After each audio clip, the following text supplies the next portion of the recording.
The Burgess Animal Book for Children by Thornton W. Burgess. Chapter 22. An Independent Family. Just as Old Mother Nature asked who they should learn about next, Happy Jack Squirrel spied someone coming down the lone little path. "See who's coming!" cried Happy Jack. Everybody turned to look down the lone little path.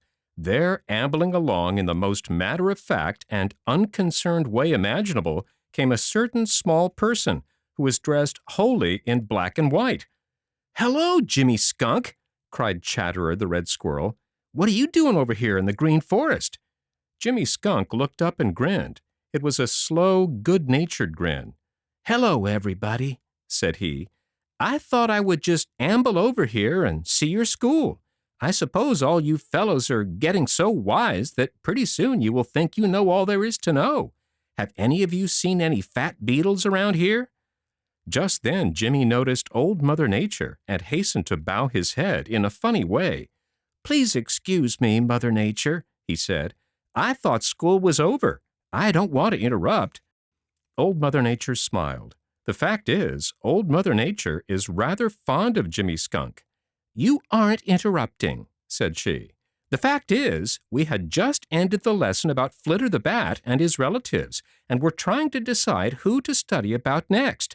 I think you came along at just the right time. You belong to a large and rather important order, one that all these little folks here ought to know about. How many cousins have you, Jimmy?" Jimmy Skunk looked a little surprised at the question. He scratched his head thoughtfully. "Let me see," he said. "I have several close cousins in the skunk branch of the family, but I presume you want to know who my cousins are outside of the skunk branch. They are Shadow the Weasel, Billy Mink, and Little Joe Otter. These are the only ones I can think of now."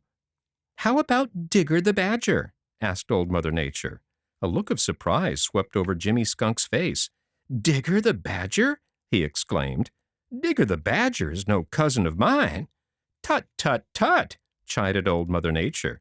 "Tut, tut, tut, Jimmy Skunk. It is high time you came to school. Digger the Badger is just as much a cousin of yours as is Shadow the Weasel.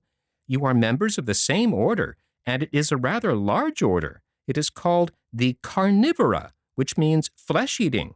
You are a member of the Marten or Weasel family, and that family is called the Mustelidae. Digger the Badger is also a member of that family. That means that you two are cousins. You and Digger and Glutton the Wolverine belong to the stout-bodied branch of the family. Billy Mink, Little Joe Otter, Shadow the Weasel, Pekin the Fisher, and Spite the Marten belong to its slim-bodied branch. But all are members of the same family despite the difference in looks, and thus, of course, are cousins. Seeing that you are here, Jimmy, I think we will find out just how much these little folks know about you. Peter Rabbit, tell us what you know about Jimmy Skunk." "I know one thing about him," declared Peter, "and that's that he is the most independent fellow in the world. He isn't afraid of anybody. I saw Buster Bear actually step out of his way the other day." Jimmy Skunk grinned. "Buster always treats me very politely," said Jimmy. "I've noticed that everybody does, even Farmer Brown's boy," spoke up Happy Jack Squirrel. "It is easy enough to be independent when everybody is afraid of you," sputtered Chatterer the Red Squirrel. "Just why is everybody afraid of Jimmy Skunk?" asked Old Mother Nature. "They are afraid of that little scent gun he carries," spoke up Peter Rabbit. "I wish I had one just like it." Old Mother Nature shook her head. "It wouldn't do, Peter, to trust you with a gun like Jimmy Skunk's," said she. "You are altogether too heedless and careless. If you had a scent gun like Jimmy's, I'm afraid there would be trouble in the Green Forest and on the Green Meadow all the time. I suspect that you would drive everybody else away. Jimmy is never heedless or careless. He never uses that little scent gun unless he is in real danger or thinks he is. Usually he is pretty sure that he is before he uses it. I'll venture to say that not one of you has seen Jimmy use that little scent gun." Peter looked at Jumper the Hare. Jumper looked at Chatterer. Chatterer looked at Happy Jack. Happy Jack looked at Danny Meadow Mouse. Danny looked at Striped Chipmunk. Striped looked at Johnny Chuck. Johnny looked at Whitefoot the Wood Mouse. Then they all looked at Old Mother Nature and shook their heads. "I thought as much," said she. "Jimmy is wonderfully well armed, but for defense only. He never makes the mistake of misusing that little scent gun. But everybody knows he has it, so nobody interferes with him. Now, Peter, what more do you know about Jimmy?" "He's lazy," replied Peter.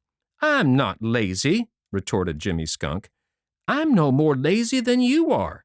You call me lazy just because I don't hurry. I don't have to hurry, and I never can see any good in hurrying when one doesn't have to." "That will do," interposed Old Mother Nature. "Go on, Peter, with what you know about Jimmy." "He is good-natured," said Peter, and grinned at Jimmy. Jimmy grinned back. "Thank you, Peter," said he. "He's one of the best-natured people I know," continued Peter. "I guess it is a lucky thing for the rest of us that he is. I've noticed that fat people are usually good-natured, and Jimmy is nearly always fat. In fact, I don't think I have seen him what you would call really thin except very early in the spring. He eats beetles and grubs and grasshoppers and crickets and insects of all sorts. I'm told that he steals eggs when he can find them." "Yes, and he catches members of my family when he can," spoke up Danny Meadow Mouse. "I never feel safe with Jimmy Skunk very near." Jimmy didn't look at all put out. "I might as well confess that tender mouse is rather to my liking," said he, "and I might add that I also enjoy a frog now and then, or a lizard, or a fish." "Also, you might mention that young birds don't come amiss when you can get them," spoke up Chatterer the Red Squirrel maliciously. Jimmy looked up at Chatterer. "That's a case of the pot calling the kettle black," said he, and Chatterer made a face at him. But Chatterer said nothing more, for he knew that all the others knew that what Jimmy said was true. Chatterer had robbed many a nest of young birds. "Is that all you know about Jimmy?" asked Old Mother Nature of Peter. "I guess it is," replied Peter, "excepting that he lives in a hole in the ground, and I seldom see him out in winter. I rather think he sleeps all winter, the same as Johnny Chuck does." "You've got another think coming, Peter," said Jimmy. "I sleep a lot during the winter, but I don't go into winter quarters until well after snow comes, and I don't sleep the way Johnny Chuck does. Sometimes I go out in winter and hunt around a little." "Do you dig your house?" asked Old Mother Nature. Jimmy shook his head. "Not when I can help myself," said he. "It's too much work, if I have it to do, but I would much rather use one of Johnny Chuck's old houses. His houses suit me first rate." "I want you all to look at Jimmy very closely," said Old Mother Nature. "You will notice that he is about the size of Black Pussy, the cat from Farmer Brown's, and that his coat is black with broad white stripes. But not all skunks are marked alike. I dare say that no two of Jimmy's children would be exactly alike. I suspect that one or more might be all black, with perhaps a little bit of white on the tail. Notice that Jimmy's front feet have long, sharp claws. He uses these to dig out grubs and insects in the ground, and for pulling over sticks and stones in his search for beetles. Also notice that he places his feet on the ground very much as does Buster Bear. That big, bushy tail of his is for the purpose of warning folks. Jimmy never shoots that little scent gun without first giving warning. When that tail of his begins to go up in the air, wise people watch out. A lot of people make the mistake of thinking that Jimmy Skunk and his family do a great deal of harm.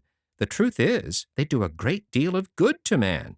Once in a while, they will make the mistake of stealing chickens or eggs, but it is only once in a while. They make up for all they take in this way by the pests they destroy. Jimmy and Mrs. Skunk have a large family each year, usually from 6 to 10. Mrs. Skunk usually is living by herself when the babies are born, but when they are big enough to walk, their father rejoins the family, and you may see them almost any pleasant evening starting out together to hunt for grasshoppers, beetles, and other things. Often the whole family remains together the whole winter, not breaking up until spring. Jimmy is one of the neatest of all my little people and takes the best of care of his handsome coat. He isn't afraid of water and can swim if it's necessary. He does most of his hunting at night, sleeping during the day. He is one of the few little wild people who haven't been driven away by man and often makes his home close to man's home. Jimmy has his own cousins in nearly all parts of this great country. Way down in the Southwest is one called the hog-nosed skunk, one of the largest of the family. He gets his name because of the shape of his nose and the fact that he roots in the ground the same as a hog. He's also called the badger skunk because of his big claws on his front feet and the fact that he's a great digger. His fur is not so fine as that of Jimmy Skunk, but is rather coarse and harsh. He is even more of an insect eater than is Jimmy. The smallest of Jimmy's own cousins is the little spotted skunk. He is only about half as big as Jimmy, and his coat, instead of being striped with white like Jimmy's, is covered with irregular white lines and spots, making it appear very handsome. He lives in the southern half of the country and in habits is much like Jimmy, but he is much livelier. Occasionally he climbs low trees. Like Jimmy, he eats almost anything he can find, and it goes without saying that, like Jimmy, he carries a little scent gun. By the way, Jimmy, what do you do when you are angry? Show us. Jimmy began to growl, a queer-sounding little growl, and at the same time to stamp the ground with his front feet. Old Mother Nature laughed. "When you see Jimmy do that," said she, "it is best to pretend you don't see him and keep out of his way." "Hasn't Jimmy any enemies at all?" asked Peter Rabbit. "That depends on how hungry some folks get," replied Old Mother Nature. "Hooty the Owl doesn't seem to mind Jimmy's little scent gun, but this is the only one I can think of who doesn't. Some of the bigger animals might take him if they were starving, but even then, I think they would think twice. Who knows where Digger the Badger is living?" "I do," replied Peter Rabbit. "He's living out on the Green Meadows over near the old pasture." "All right, Peter," replied Old Mother Nature. "Suppose you run over and pay him a visit, and tomorrow morning you can tell us about it."